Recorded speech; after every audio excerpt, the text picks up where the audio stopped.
रियासत पाकिस्तान 22 करोड़ अवाम, एक Islamic nuclear state जिसको बे इंतहा मसाइल हैं और जिसको बे इंतहा मुश्किलात का भी सामना है और बे इंतहा उसको दुश्मनों का भी सामना है और बहुत से बेशुमार चैलेंजेस हैं, एजुकेशन के हैं, इकोनॉमी के हैं,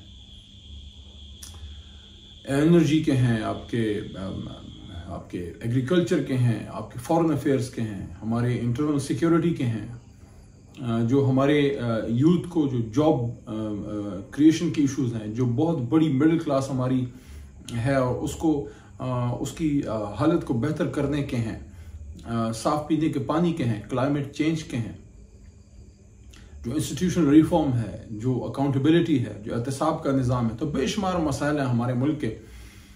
तो क्या ये मुल्क एक इम्पोर्टेड रजीम का मुतहम्मिल है या हो सकता है? वो कोई भी हुकूमत जो कि 5 साल का मैंडेट लेके आती है, अवाम का उसके पीछे मैंडेट होता है, वो अच्छा करे बुरा करे, अवाम भी रिस्पॉन्सिबल होते हैं। अवाम की ओनरशिप होती है ना, कि अवाम ने एक जमात को या एक कोalition को या कुछ लोगों को वोट दिया और वो हुकूमत में आ गए।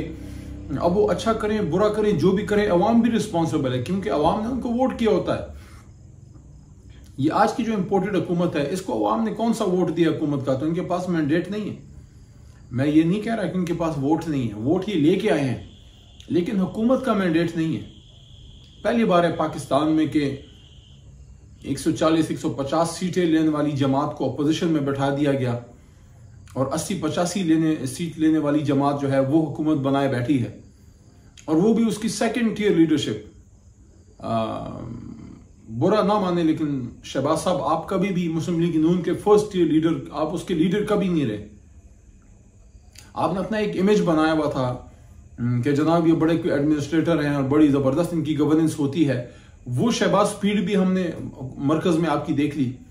पंजाब में आप एक साइड पे थे, वहां लंबे बूट वगैरह पहन के कुछ एक्टिविटी, कुछ कार्रवाई डाल के लोग समझते थे शायद बहुत बड़ा ये एडमिनिस्ट्रेटर है। वो एडमिनिस्ट्रेटर यहाँ पे बिल्कुल आके जो है एक छोटा सा बोना साबित हुआ है।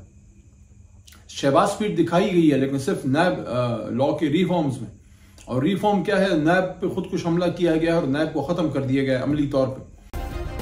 सब्सक्राइब करें और बेल दबाएं ताकि कोई खबर रह न जाए।